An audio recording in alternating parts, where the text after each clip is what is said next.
ಹಂತದಲ್ಲಿ ಏನು ತನಿಖೆ ಮಾಡಬೇಕು, ನಮ್ಮ ವಿದಿನ್ ದಿ ಪೊಲೀಸ್ ಡಿಪಾರ್ಟ್ಮೆಂಟ್ನಲ್ಲಿ ಏನು ಇದೆಲ್ಲ ಆಗಿದೆ ಅನ್ನೋದನ್ನು ತನಿಖೆ ಮಾಡಬೇಕು, ಅದು ಖಂಡಿತ ಮಾಡ್ತೀವಿ. ಆದರೆ CBIನವರು ಇನ್ವೆಸ್ಟಿಗೇಟ್ ಮಾಡಿ ಯಾರು ಇನ್ವಾಲ್ವ್ ಆಗಿದ್ದಾರೆ, ಎಷ್ಟು ಸ್ಮಗ್ಲಿಂಗ್ ಆಗಿದೆ, ಏನಾಗಿದೆ, ಅದು ಎಲ್ಲ CBIನವರು ವರದಿ ಬಂದ ನಂತರನೇ ಗೊತ್ತಾಗ್ತದೆ ವಿನಃ ನಾವೇನು ಹೇಳಲಿಕ್ಕೆ ಆಗೋದಿಲ್ಲ. ಓಕೆ, ಸಿಬಿಐ ಕೊಟ್ಟಿದಾರ ಅಂತ ಇವ್ರಿಗೆ ಗೊತ್ತು ಇಲ್ಲ ಅಂತ ಹೇಳ್ತಿದ್ದಾರೆ. ಸಿಬಿಐ ಕೊಡ್ಲಿಕ್ಕೆ ಇವ್ರು ಏನು ಅಂತಾನು ಸ್ಪಷ್ಟ ಮಾಡ್ತಿಲ್ಲ. ಹಾಗಾದ್ರೆ ಈ ತನಿಖೆ ಎಲ್ಲಿದೆ ಅಂತ ಸರ್ಕಾರಕ್ಕೆ ಗೊತ್ತಿಲ್ಲ ಅಂದ್ರೆ ಹೆಂಗಾಗತ್ತೆ ಸರ್? ಸರ್ಕಾರಕ್ಕೆ DRI ತನಿಖೆ ಮಾಡ್ತಿರ್ಬೇಕಾದ್ರೆ ರಾಜ್ಯ ಸರ್ಕಾರ ಏನು ಮಾಹಿತಿ ಇಲ್ವಾ? ಇಷ್ಟೊಂದು ಪ್ರಮಾಣದಲ್ಲಿ ಚಿನ್ನ ಸಾಗಾಣಿಕೆ ಆಗ್ತಿದ್ರೆ ಗೃಹ ಸಚಿವರಿಗೆ ಏನೂ ಗೊತ್ತಿಲ್ಲ ಅಂತಂದ್ರೆ ಏನ್ ನಡೀತಿದೆ ಸರ್? ನೋಡಿ, ತನಿಖೆಯಲ್ಲಿ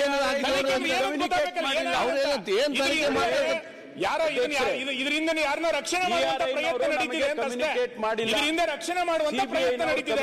3 ದಿನ ಆಯ್ತು ನಡೀತಾ ಇದೆ. ಈಗ ನೋಡಿ, ನೀವು ತಪ್ಪಿಸ್ತಾರೆ, ರಾಜಕೀಯ ಮಾಡ್ಲಿಕ್ಕೆ ಹೋಗಬೇಡಿ.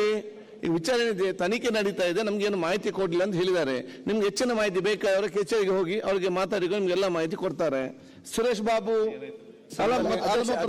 ಒಂದೇ ನಿಮಿಷ. ಸುನಿಲ್ ಕೇಳಿರೋಂಥದ್ದು ಅದು DRI, ಅದು CBI ಏನ್ ಬೇಕಾದ್ರೂ ಮಾಡ್ಲಿ. ನಮ್ಮ ಪೊಲೀಸ್ ಇಲಾಖೆಯವರು ಪೊಲೀಸ್ ಜೀಪ್ ತಗೊಂಡು ಅವ್ರಿಗೆಲ್ಲ ಸೆಕ್ಯೂರಿಟಿ ಹೆಂಗ್ ಕೊಟ್ರು, ಅದ್ರ ಬಗ್ಗೆ ಗೃಹ ಸಚಿವರು ತನಿಖೆ ಮಾಡಬೇಕು ಅಂತ ಸುನಿಲ್ ಅವರು ಹೇಳ್ತಾ ಇರೋದು. ಅದ್ರ ಬಗ್ಗೆ ಈಗ ಪೊಲೀಸ್ ಇಲಾಖೆಯಿಂದ ಏನ್ ಫೇಲ್ಯೂರ್ ಆಗಿದೆ, ಸೆಕ್ಯೂರಿಟಿ ನಾನು ಗೃಹ ಸಚಿವರಿಗೆ ಕೇಳಿದ್ರೆ ಚಿನ್ನದ ಪ್ರಭಾವಕ್ಕೆ ನೀವು ಒಳಗಾಗಬೇಡಿ ಅಂತ. ಚಿನ್ನದ ಪ್ರಭಾವಕ್ಕೆ ನೀವು ಒಳಗಾಗದಲೆ ಇದೊಂದು ಸರಿಯಾದಂತ ಬಂದೋಬಸ್ತ್ ಇದಕ್ಕೆ ಮಾಡಿ. ಆಗ್ಬೋದು.